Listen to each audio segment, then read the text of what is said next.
Tonight's big conversation, it's about the future of our children.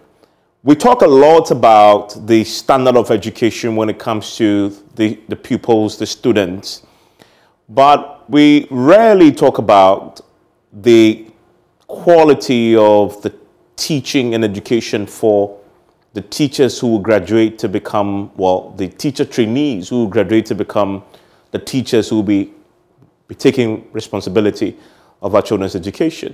Tonight, we need to focus a bit on that. We've had many conversations on PMXs about the education system, the challenges that it's facing, the double track system, the lack of textbooks, the lack of, proper curriculum. There's a whole range of issues that we talk about when we talk about the education system. Seldom do we focus on training teachers and the quality that we get at that level when we train the teachers. And so let's focus for a minute tonight on PMXs, on the colleges of education crisis. There's a real crisis there. Part of it has been averted today, hopefully, but there's a big conversation that we need to have about the trainee allowance factor, because there's a lot that many who watch this sector when it comes to training teachers in the College of Education blame on this particular policy that was reintroduced by this current government in the early years of 2017 as an incentive to encourage more individuals, more Ghanaians to enroll in teacher training colleges so we can train more teachers, because we wanted to bridge the gap, that teacher-student ratio. Is that still relevant today? That fundamental reason? We'll look at that. But let's go into why are we having the conversation today? Now, we have the PRINCOF. A PRINCOF is the principals who head the teacher training colleges. And they issued a pretty alarming statement that gave a roadmap that suggested that after the 8th of May, the teacher trainees in colleges will have to feed themselves. Now you wonder, but what is the big deal? I mean, you think that a student when you're in school at the level, at the tertiary level, should feed themselves. Why is that even a big deal? This is not an SHS. Remember that we had this conversation here about the feeding challenges that the SHS were having? That you understand it. But why are we having a feeding problem at a tertiary institution training teachers who will exit to become, who will be responsible for our wards education, our children's education? But that is the reality, because the state has adapted and taken the responsibility to feed, prepare food, at a cost, at our cost, taxpayers' cost, free of charge. For everybody who enrolls in the College of Education, they get free food.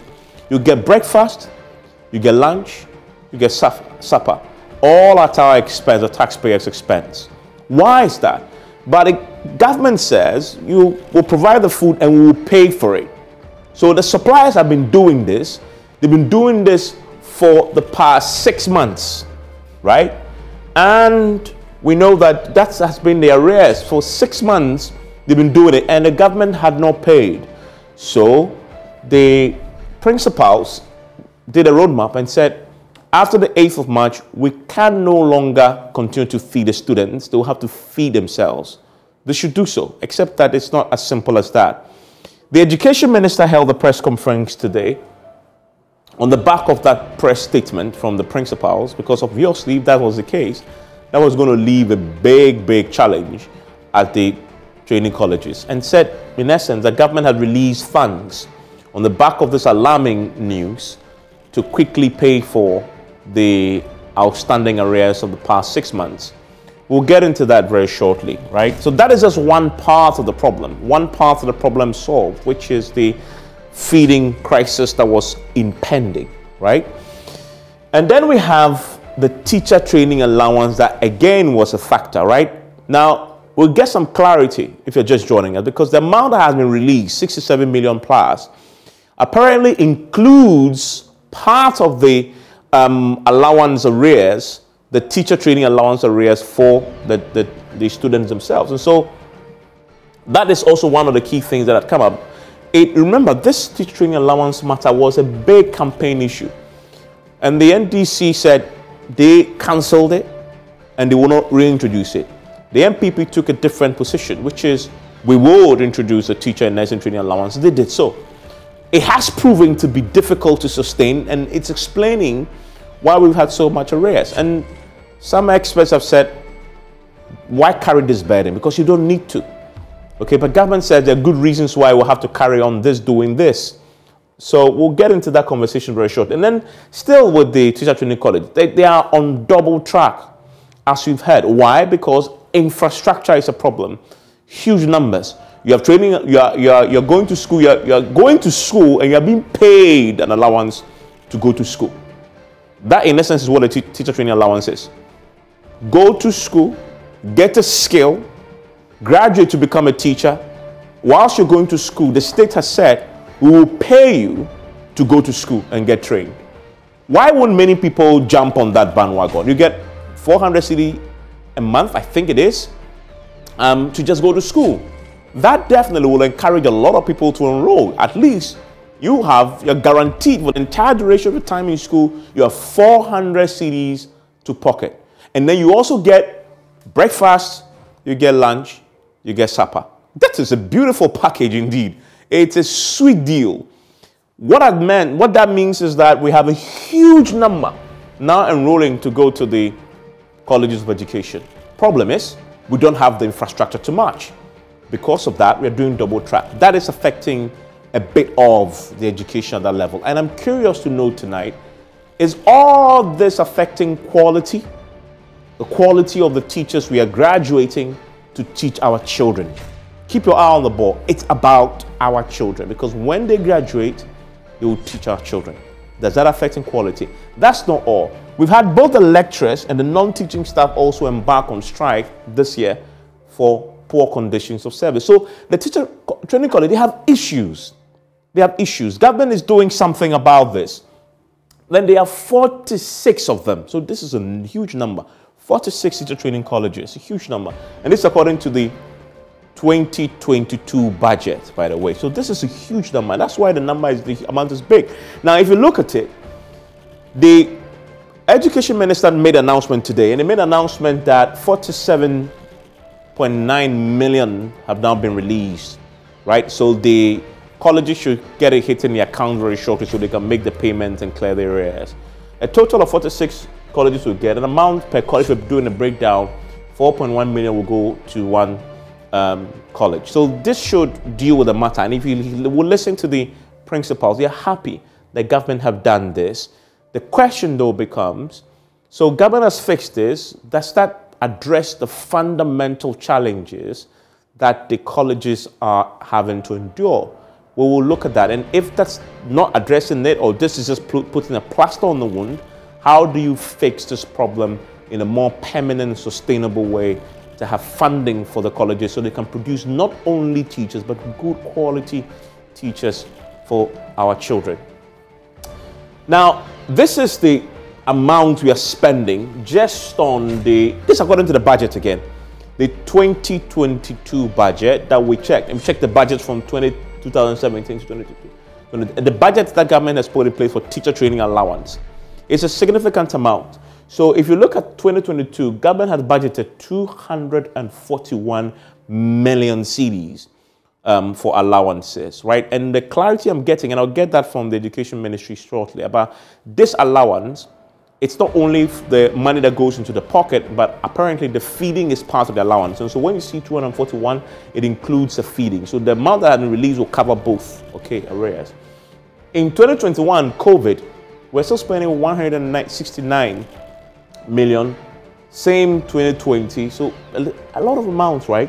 Some say opportunity cost. If you cut this like the previous government did, that is 241 million cedis that you have to do a few things, like improve infrastructure, for example. So there's an opportunity cost question there that we need to look at. Provide textbooks, provide other materials for the children so they can go to school and get quality. So that's the amount of money that we are spending on that. And then you look at the internal generated funds of the schools. It's pretty much small in terms of what they are raising themselves to cater for themselves. So this tells you a picture, right? that they can't be self-sustaining. Remember with the conversation we had on PM Express, when government has announced that the tertiary institutions gradually will be weaned off government subvention. You can't do that with colleges of education because they're raising their minimal amount of money that they themselves are raising. So let's have this conversation. It's a big conversation. We can't ignore this. Training teachers for the market, for our classrooms, is a big deal. Let's have a big conversation on this and see if, is this really a problem or there's something else there? My guests will join me after this break. Joining me right now for the conversation, we have Karibo Ernest. He's a national coordinator of the Teacher Trainees Association of Ghana. Also joining me is Dr. Emmanuel Nyamiche. He's the president of the National Conference of Principals of Colleges of Education. And we'll be joined shortly by Kwesi Kwarteng, who is a spokesperson for the Education Ministry. Kofi Asare is Executive Director of the Africa Education Watch. Thank you, gentlemen, for your time.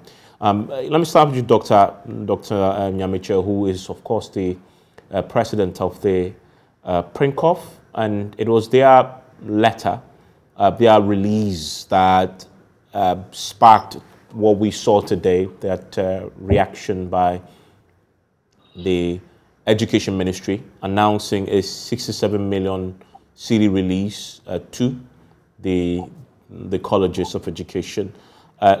Doc, I'm grateful for your time here on PM Express. And speaking to you earlier, I noticed that this comes as great relief for yourself, your students, and your colleagues, principals.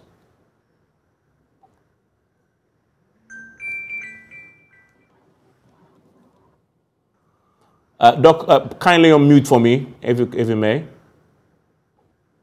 I can hear you. Please unmute. Sorry about that. Can you hear me now, Ivan? I can, yes. Thank you very much. Thank you very much, too, for having me. We indicated that we're grateful to the government for the prompt attention it's given to our concerns. And we know that it's a huge relief, and it's going to help the colleges of education. And so I would start by appreciating every effort that the government has made to ensure that we've got this money coming to us, and then from us to our suppliers.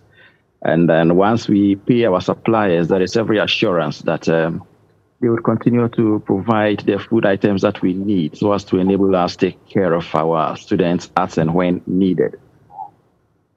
I noticed, I read your statement, they obviously got a lot of people alarmed.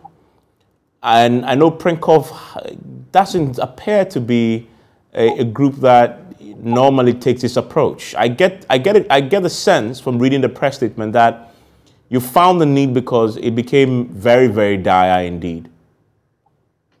You are right, Evans. It became so dire that for the first time, our suppliers have actually backed their demands with some action of some sort. And they are aware that we would soon be running out of food items. And so they had to perhaps also take the decision that they took. Unpleasant as it sounded, they still felt that, well, perhaps it was their way of getting their pound of flesh. And so we didn't want a situation where we would get to the point and then we've had to tell our students suddenly that we do not have the food items to feed you. So we wanted to prepare them, to prepare their minds towards any eventuality should we get to that point. Fortunately, we aren't going to get to that point, and I want to believe that our students would be happier for it. I mean, so today we got word from the Education Minister shortly after we've spoken to her at length this morning that 67 million has been released. We got some clarity that this is to cover the last 6 months of arrears for your feeding.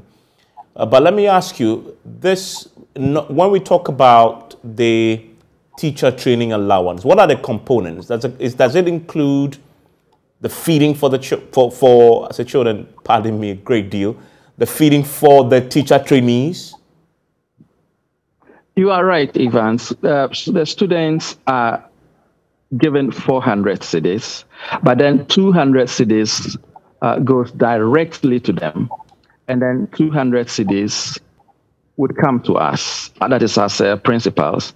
And it is this 200 cedis that we use to purchase food items for the students. The students are fed on 7 cedis a day, breakfast, lunch, and dinner. And we have always dutifully fulfilled our part of the bargain. We've asked for a review. It's not come yet, but we know very soon that would come. But then that is how it's been. Okay. So what it means is that this 67, and we got clarity from the spokesperson for the Education Ministry, who will join us very shortly, that the 67 million that has been released today will cover the 6 months arrears that you owed your suppliers. So part of this will go to the students directly, and part of this will come to you for you to then pay off your suppliers. Well, that is the understanding I have. Okay. And normally all that amount will hit your personal account, the school's accounts, correct? The school's accounts, yes, please. The school's account. We are giving checks to that effect. Yeah. Okay. But the 200 CDs will then come, and then you would give it to the students? How does that work? They are paid directly by the Students' Loan Trust Fund. Okay. So as and when they even receive it, we would get to know from the excitement that we may read from their faces and then their countenance. Otherwise, we never would even know that they have been paid. Okay. I mean, so this brings some clarity. So when we're talking, when you issued a statement talking about the feeding, what you were really talking about was a challenge with the arrears that the teacher training allowances were in. That's, in essence, what the challenge was. Exactly the point, Evans. Okay. I'm curious, though, because before the teacher training allowances, you know, the policy has shifted a bit. Before 2017, you see on your screen there, before 2017, we didn't have teacher training allowances. How were the colleges of education operating? Were students being fed?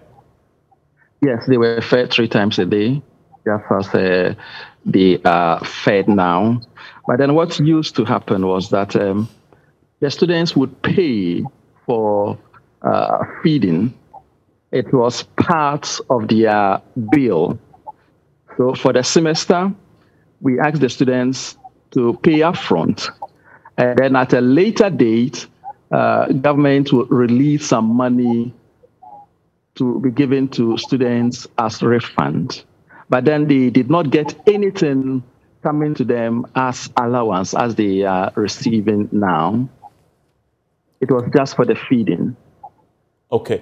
I mean, so the arrears we talk about were, this is a 6-month arrears that we're talking about. Yes. 6 months, okay. And the conversation was about, okay, the money has been released. The question is, we don't know when exactly to hit your account, but when the minister had now gone public, there's an assurance that it will happen. Huge assurance. And once this has come the way it did, we are very confident that before the weekend, we would have received the money. Okay. I mean, stay with me because I want to quickly address this, and then we'll come to the other bigger issues beyond just the feeding for the teacher training allowance. Yeah. Let me bring in Kofi Asare. Kofi, so the teacher training allowance has become such a big deal only because of the way the controversy surrounding its reintroduction and how it became such a central political campaign issue in the lead up to the 2016 elections, right? But if it is just 200 CDs, well, 400 CDs that is going to feed teacher trainees, and then 200 comes to them, that is such a small amount in terms of a sacrifice that the state is making so we can have a bit more teachers in the system. Isn't that a fair trade-off? Well, Evans, good evening to your cherished audience. Yes, 400 a month comes across as a small amount that the state can easily afford. But if you have in excess of 50,000 teachers benefiting, then you are talking of about 250 million Ghana cedis. And if I have to quantify what 250 million Ghana cedis means to a sector where 25% of primary schools do not have junior high schools. So students graduate from primary schools and fall out of education. In a basic education system where 5,400 schools are taking place under trees and sheds and dilapidated structures, 250 million is a lot of money. It can build 500 fully furnished primary schools, 500 straight up. So it is not that much at the micro level per teacher or per trainee, but it's huge. And the opportunity cost has serious ramifications, even for the teachers, because if such funds were allocated into developing infrastructure, and as I speak, there is no college of education in this country which hasn't gotten a stalled infrastructure project. Okay, in Gambaga College of Education, for instance, there are 6 different infrastructure projects stalled since 2017 because there's no cash. So if these funds are injected into the same colleges that do not have proper science laboratories, if they have the benefit of receiving that funding to complete stalled projects that have delayed for about 4 or 5 years, I think it will serve a better purpose than feeding teachers. But let me make a point quickly, Evans, in relation to the reason the Ministry of Education gives for the maintenance of this particular policy, which is the fact that it bonds teachers and it enables teachers to accept postings into rural areas. That was the explanation the PR of the ministry gave when we were having an earlier discussion on Joy FM this afternoon. Now, let me indicate that our policy decisions must be data-driven if we are to advance in our discourse. If we are to ensure policies are effective and efficiently implemented, they must be policy-driven, data-driven. If you look at the teacher trainee allowance we are talking about, this is not something we started in the last 5 years. It has been in place for over 20 years. It was only suspended in 2015. And restored in 2017. So it has been in place for over 2 decades, over 3 decades.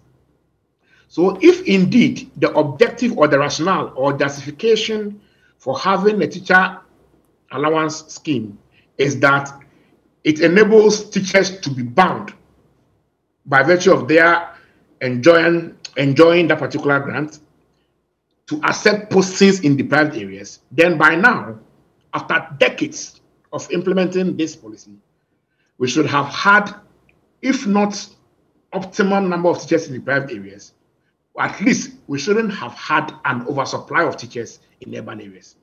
Now, what does the data tell us? As at 2020, according to the Ministry of Education's own data, there were about 17,000 primary school teachers that were more than the number of primary school classrooms we have in this country. Note that the primary school level is 1 teacher to 1 classroom. We had 15,000 more teachers in primary schools nationally than the number of classrooms. I've already taken away the head teachers.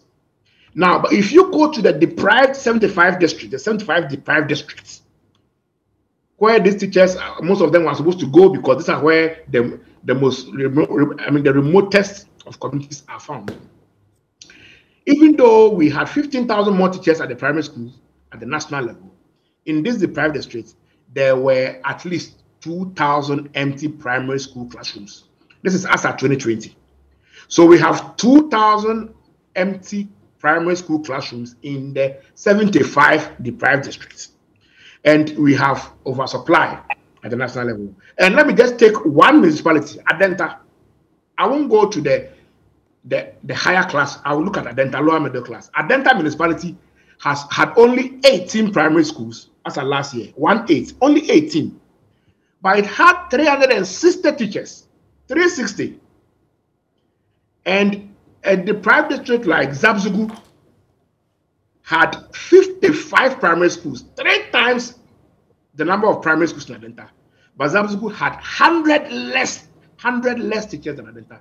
Zabzugu had 260 teachers, 100 less than Adenta. Meanwhile, it had 3 times more the number of primary schools than Adenta. So the excuse that the teacher trainee allowance is to motivate teachers to accept postings into deprived districts is absolutely not backed by data.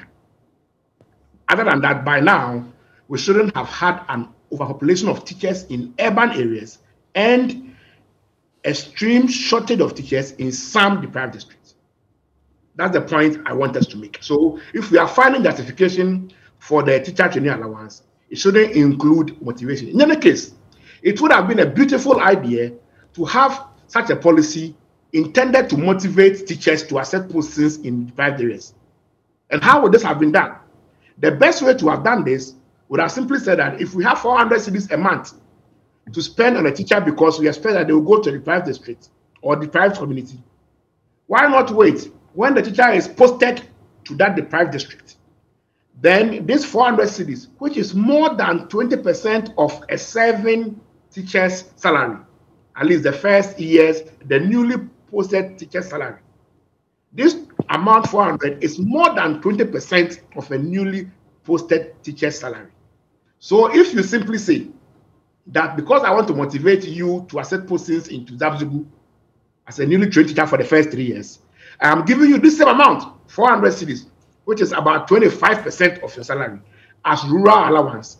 Wouldn't that one be more targeted and serve a better purpose? Because only teachers accepting postings into areas defined as deprived would have gotten this money. So let's be very honest when we are having the discussion. The only so stay with me. I think you've touched on the key things here, but very interesting points. I'll bring in Dr. Nyamiche's thoughts on this. But let me quickly bring in Karibo Ennis, who's the national coordinator of the Teacher Trainee Association of Ghana, TTAG. And they themselves are at the heart of this conversation because they benefit from the amount. Ernest, talk to me. So the 67 million has now been released.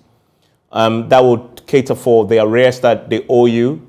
To clarify, as far as your allowance is concerned, 6 months or 7 months? I've had 7 months, I've had 6 months. What from the trainee's point of view, how many months of arrears are you owed? Sorry, unmute for me, please. How many months arrears? Evans, can you hear me? I can, yes.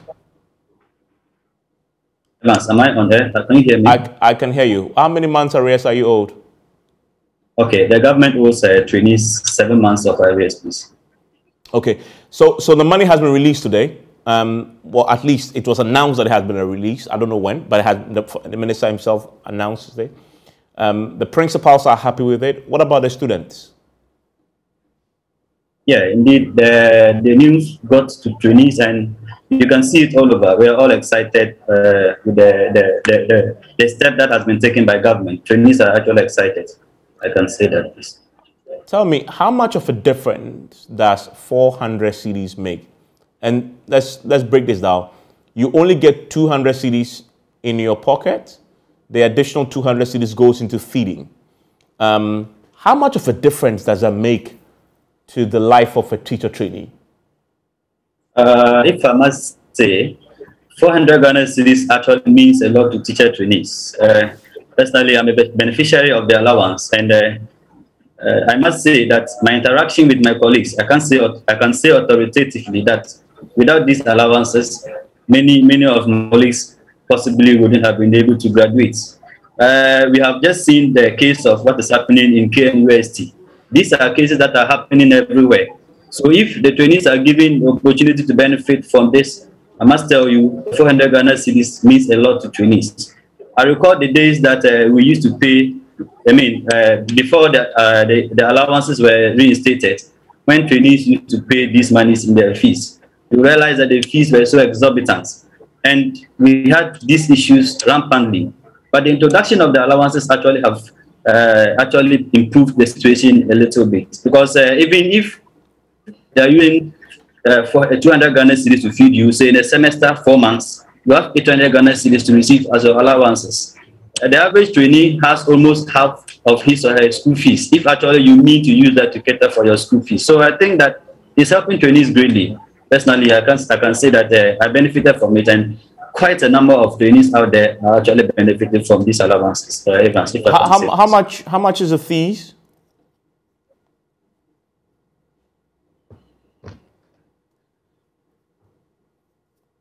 And how much is the fees? Okay, we lost him there. We'll get him back. Put the thoughts of Kofi Asare to him on considering how important this is for them in terms of the fees that they are paid. I just want to understand. Let me bring in Dr. Nyamiche. Dr. Nyamiche, so the principal, how much is the fees for trainees? How much are they paying per year? It depends on the level. Okay. Level 100 students obviously pay more than the other levels. And then for now, the level 400 students pay the least.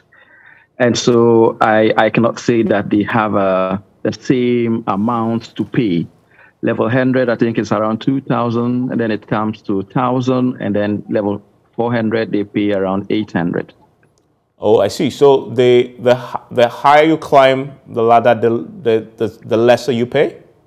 Yes, a lot of items are taken out once you progress, and so you pay less by the time you get to the final year. Okay, so that makes sense now. I mean, so okay, if you're giving the person 200 cedis and say you're the final year, you're paying 800 cedis, and you save that can pay you your, and this 800 cedis is a year? That's a semester. A year is 1,006. The 800 cedis is a year. Yes, that the fees. 800 is a year. 800 cedis a year? Yes. Is part of this subsidized by government? I guess that's what it is, right? They are fed. And then apart from that, they spend a semester outside campus. And so they have very little interaction with their various campuses. They go to rent their own apartments. They do their what we refer to now as STS, supported teaching. And so they are not on campus. And so what they pay, it's reduced compared to those who stay in school to do everything in school. Okay, but that's interesting. I mean, Ernest is back on. Ernest, so you heard the argument from Mr. Kofi Asare about the real purpose for the teacher training allowance having outlived its usefulness because the data doesn't support why it's been introduced. You say it's helpful because you can use part of that to pay your fees. What you say to the argument that the government's explanation is that they pay you this so they can bond you and send you to deprived areas. Will you go to a deprived area once you finish school, government sends you to Bunkrugu-Yoyo? Will you willingly accept and go and serve there because you receive the allowance? All right. Thank you, Evans. I think that what Kofi Asare says is not something that is on the blind side of real leadership. Infrastructure deficit, as he puts it across, is something that we are all suffering from in the colleges. But to say that the intention for introducing the allowances has outlived its usefulness is to mean that poverty or financial challenges do no longer exist in our societies as we see. These challenges are there and we face them day in and day out. So if you say that outlived its usefulness, I think that we have to look at that again. Then again, talking about posting of teachers to rural areas, if you look at this year, there's recent recruitment that was done by GES, you realize that the posting of teachers was focused on Gallup schools. Now, these Gallup schools are mostly found in rural areas. You see that this year, you call a trainee or a newly trained teacher and you ask, where have you been posted to? And the person mentions a name and you realize that most of the places are in rural areas. So, indeed, trainees who have gone to the colleges, most of them have actually imbibed the posting. I can say authoritatively, if you could check with GES, the posting that was done this year, most of the teachers were posted to rural areas. Yeah, I mean, that's where they got except that, NS, I mean, Kofi Asare speaks to the existing data. I mean, the data that he speaks to is a powerful example of the problem that we have. Let me, you talked about the recent postings, but if you look at the urban-rural divide, you have far more students, teachers in these urban areas. He mentioned the specific example of Adenta and Bukuyoyo. I'm asking you as a person, are you out of school yet? Yes, I'm out of school. Have you been posted? Have you been posted yet? I've been posted, and I was posted to Upper West, Chibogo in Upper West. Okay, so you've taken up the post?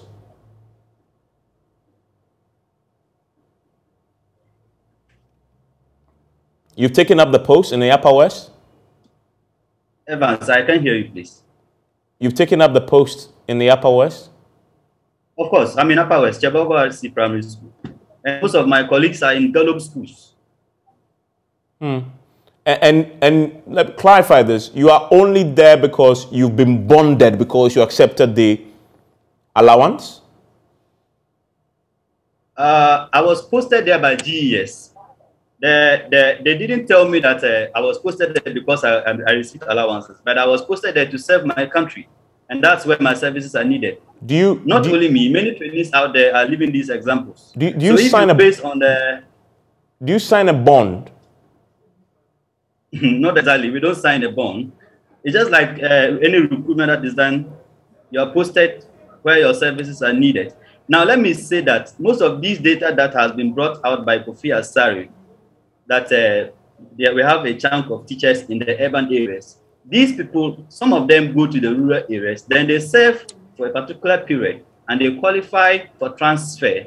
So most of these people are not people that are newly posted, as he may paint it. But these people go there, and then they now seek transfer to the urban areas. So you can't say that these people are from the colleges. Most of them have been posted, and they have been transferred, now called reposted. They have been posted, they have been reposted to the urban areas. Let me bring in Kofi. Kofi, so I hear him say that the GS is, well, he hasn't signed a bond, I mean, but he's been posted. He has accepted the posting. He's gone. His colleagues are doing so. This isn't a challenge with the allowance, is it? It's simply a case of distribution by the managers, the employers, as in the GES and Education Ministry. If what you point out is the case, and we have a lopsided approach to this, where there's so many teachers in rural, in urban primary schools, and so less in rural, isn't it just simply a case of rationalizing that distribution and fixing that problem instead of taking away the allowance, which obviously, from what we had there, plays a very important role in getting these trainees through school? Yes, Evans, but we are raising this issue because it is the allowance is being justified with a rationalized teaching force. So we are raising this issue because the Ministry of Education is saying that the main reason why we need the policy is because it rationalizes teachers by ensuring that they are set postings into deprived communities. And we are simply saying that on the basis of that excuse, there is no data. And that if indeed the objective is to rationalize teachers and ensure that there's an equitable distribution of teachers across both urban and rural areas, then over 30 decades of implementing that policy, we wouldn't be having an oversupply of teachers in Adenta. So my very good friend, my little brother is talking about this year and last year. I'm not talking about this year and last year. I'm talking about the teacher trainee allowance policy that has been there before he was born. If it was effective, we wouldn't be having teachers today being bonded for 3 years and returning to Accra after the 3 years. In any case, what he said is true, that you are posted to a rural area for the first 3 years. After the 3 years, you have the luxury of seeking a release. So the meaning is that, and again, I mean, the meaning is that it solves the problem in the short term, not in the medium or long term. That is why a research report we are doing with CDD, which we are about to launch, will tell you that the average number of years teachers are spending in rural communities is 2 years. They get there, and by year 2, they are in transit. They are on their way out. You understand? Now, the point we are making is that if the Ministry of Education believes that the policy's objective is to motivate teachers to accept postings into rural areas, then the best thing to do is that same amount of money, give it to the teacher who is teaching in the rural area until they retire. 400 cedis today is about 25% of a teacher who is teaching for the first 3 years salary in Ghana. So if that money can be given to them as rural allowance, that will rather be more targeted, because a teacher who attended Accra College of Education, who ended up being posted to go and teach in Adenta or Yarifa, okay, will enjoy the 400 cedis, even though they will not be posted to deprived areas. Not all teachers are posted to deprived areas. If it was the case, then there won't be an oversupply of teachers today in urban areas. Let me see what the principal makes of this suggestion of yours. Mr. Nyamiche, you've been in the system for a while. You've run the colleges of education yourself. You are the national president. What do you make of the suggestion there by Mr. Kofi Asare? I appreciate very much, thank you, Evans, the points raised by Kofi. But what we haven't mentioned is the fact that we're looking for quality teachers. Before 2017, and in fact, in 2016, we had to lower the entry behavior of students coming into colleges of education because we were not just getting the numbers. And so it was like you come to the College of Education because you will not gain admission into a university. But since the introduction of the allowances, we have had students with single digits coming into the colleges of education, or early double digits. I'm talking about 10, 11, and 12 aggregates coming into the colleges of education. And these are the people we would want to train as teachers, not people we would admit because they have nowhere else to go to. We now admit students with 3 elective credit passes and 3 core credit passes. Before then, we used to admit students with D7, even in English and then in maths. And so we should also be looking at the beginning student trainee, and not when they have left college. If we do not take the very good ones now, we'll come to a point where we will have a situation where we have teachers who cannot teach the way they should. And so I think that there are challenges. Let's see how we can solve these challenges instead of throwing away the baby with the bad water. And so for me, the allowance is good. Perhaps what we could do to change the situation would be if we able to get these allowances paid early enough. We never have heard of any such challenge in the colleges of education. It's happened because of a particular situation. And we shouldn't say that because of this present challenge, the entire system is bad. That's the way I see it. And for me, yes. Please go on. Yes, and for me, we should look at the students who come in. We want brilliant students. We want students who would decide that, yes, I have aggregate 9A, sorry, but then I want to be a teacher. Not students who would come with 36 and say the universities won't admit me, and so let me come to the College of Education. These are not the kinds of teachers that we want for our country. So don't scrap the teacher training allowance, you say? For now, no. But how do you address the government's inability to pay on time, which then leads to all the challenges that you've just enumerated? Yeah, it mainly comes with the feeding component of the allowance. If the students would agree, then we add the feeding component to their fees. Then they pay as they come in, and then they are fed. Whenever government has the money to pay them, then we refund same to them. But then their allowance will still be paid to them. Because when they go out for STS, they rent their own places, and they need money to rent those apartments. They need, in fact, and we inspect same TLMs, teaching learning materials. Where would they get money to do all of these things? So we want that the allowance should stay. It should be paid to them. But then the feeding component, we should ask them, that is the students, to pay as they come in. And when government has money to pay us, then we refund to them. And let's talk about quality. You touched on that. I mean, your argument is from the principles that since the introduction of the teacher training allowance, you've seen an improvement in the quality of teacher trainees enrolling at the level 100 level. Exactly. But do you have improved quality at the exit level? Are we graduating an improved quality of a teacher at the time they leave school? Exactly. You go to every college of education, the last graduation that was held. Colleges that use never to record first-class students recorded several first-class students. It used not to happen in their double digits again. And so we think that it's because we are receiving the quality that we need. That's how come we're able to record those classes in as far as students' performance is concerned.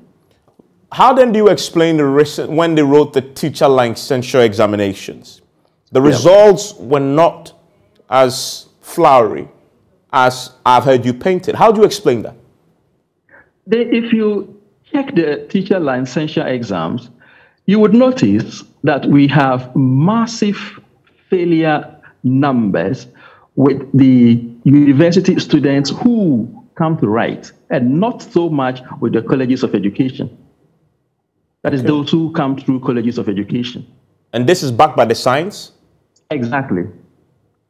So, as we speak currently, we have a situation with the, so fundamentally the argument you're making is that the teacher training allowance is encouraging more, it's an attraction, it's serving as an attraction to students out there who are graduating from the SHS with brilliant subjects, who is attracting more quality students into your colleges.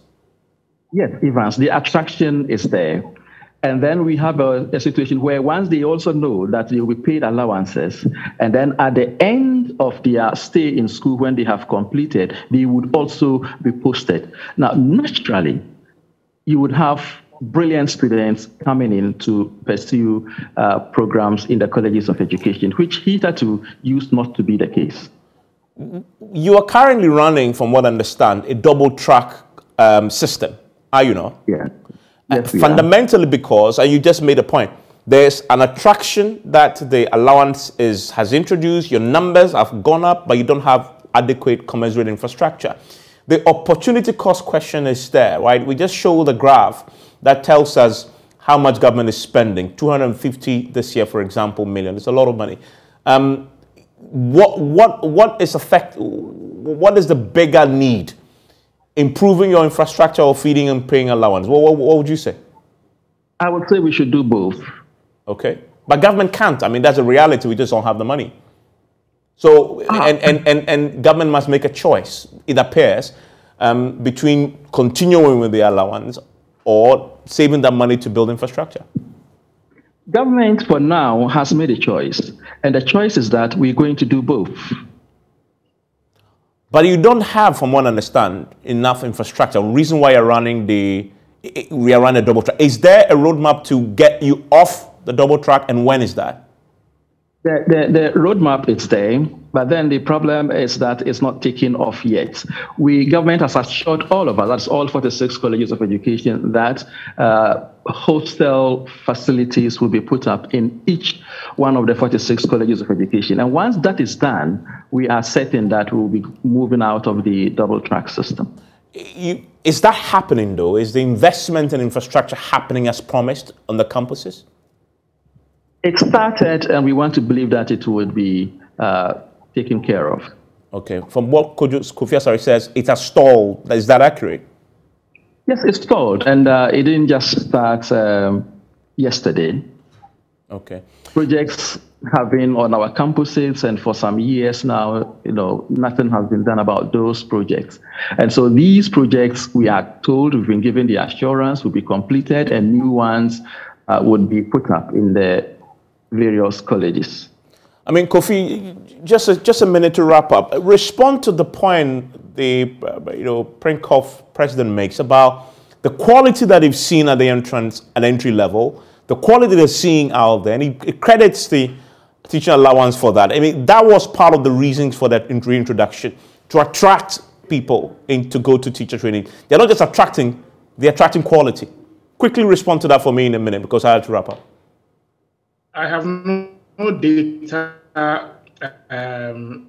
scientific evidence that the 35% failing licensure, majority of them are from the universities. The last time we requested officially for the data from the National Teaching Council, and that information was not available, so I cannot speak to that. But what I can speak to is that the upgrading of the training colleges to college of education and the introduction of the B.Ed program. Once you're running a degree program, obviously, people will be attracted to the same, because the same B.Ed program is being run in the University of Cape Coast. So if you are not able to get admission to do the same program at the University of Cape Coast, and there's an opportunity for you to go and do it at Ola College of Education, obviously you will have good students, or much better students now subscribing to the same program. So it is not necessarily the fact that there is now 200 cedis to be given to the student at the end of the month and 200 cedis to feed them. They are fed anyway. As I'm saying, this policy has been there for over 30 years, so let's not pretend that it just came. Okay, but there's a point. There's a point there about this point just struck me, because if you go to, in fact, if a rational human being will say, even if Cape Coast admits me and Ola admits me, I'll go to Ola because I'm going to Ola and I'm not going to go, I'll get an additional, I'll be paid to go there. Cape Coast, I won't get that. Yeah, but that doesn't mean exactly. So that is why the other angle is that if the essence is to support all teachers to reduce the cost of their training, then it shouldn't be only Ola teachers, but it should be all teachers pursuing B.Ed basic education, because they are eventually going to find themselves in our classrooms teaching our students. Okay. That is the other aspect of the policy. It discriminates. It doesn't fit within a policy that is aimed at providing social protection for the needy. Okay. Interesting thoughts there indeed. And, this fundamentally is about children. The quality, as you've heard from the principals, they're happy with what they are producing. We wait to see the data. Enjoy the rest of your evening.